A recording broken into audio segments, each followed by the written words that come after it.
Hello, I am here with Dick Krooth today, who's the author of a new book called Gaia and the Fate of Midas, Wrenching Planet Earth. Welcome. Thank you, Michael. Pleasure here. I understand your book is being sold all over the United States. It's available on Amazon.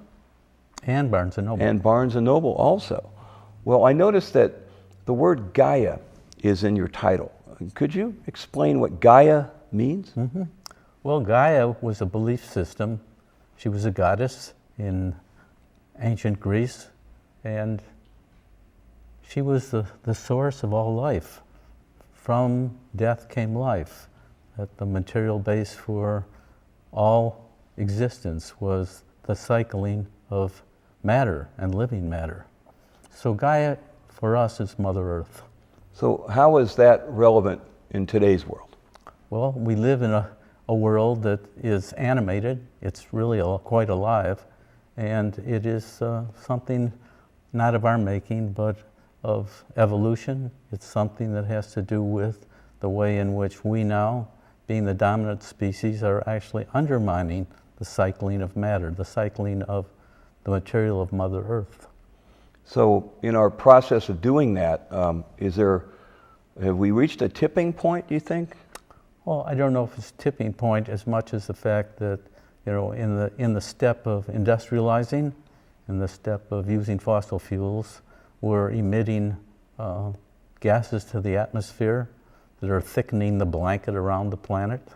And this blanket is being exposed to sunlight and heating up planet Earth, and we're making a pressure cooker out of Earth itself. So that's the greenhouse effect. The greenhouse effect, yes. And are there any other gases being generated? Is there things as a process of this in maybe the northern latitudes, something like that? Like the permafrost is an example. Well, the permafrost is melting. As we all know, the glaciers are melting. And as permafrost melts, methane is emitted from the subterraneans, and it goes skyward. And methane is 23 to 32 times more deleterious than carbon dioxide. And as methane combines with oxygen, we have a very difficult situation, because then we have more carbon dioxide. The blanket around Earth is thickening.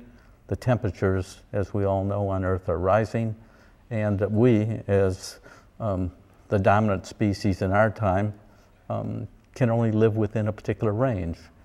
If the temperature drops too low, we'll suffer hypothermia. If it goes up too high, we'll die because we can't stand the heat level above 101 degrees. Most people can't live long at those temperatures. So we talk about carbon a lot in your book, I think, and in the industrialized nations, there's a plan to give various countries carbon credits for the use of, maybe they would pollute, someone else wouldn't, they would exchange that. How does that work, and do you think that would make any difference in this? Oh, in the short run, it might.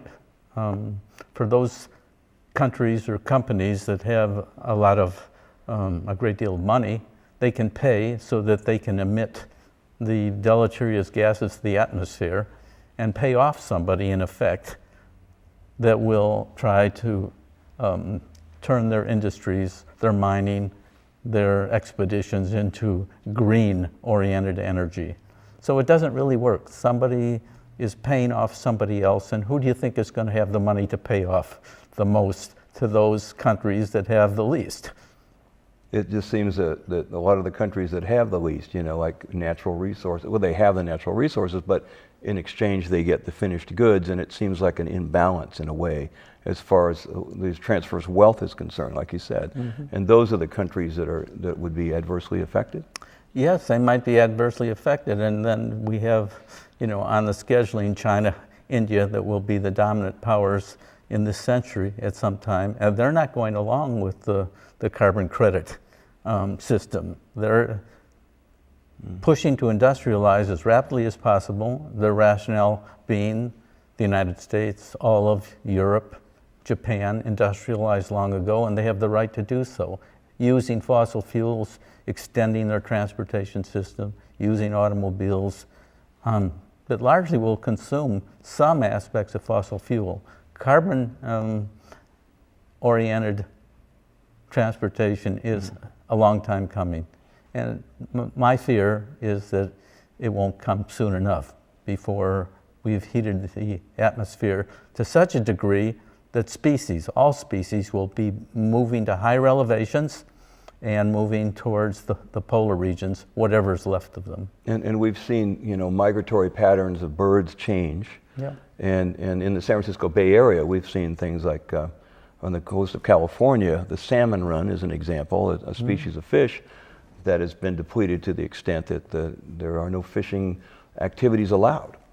So Well, that's just an example, I think. Yeah, most species live within certain temperature parameters, availability of food, and when they've been accustomed to and have evolved in those environments, when the environment is suddenly changed, they do tend to try to find an area where they can maintain their balance.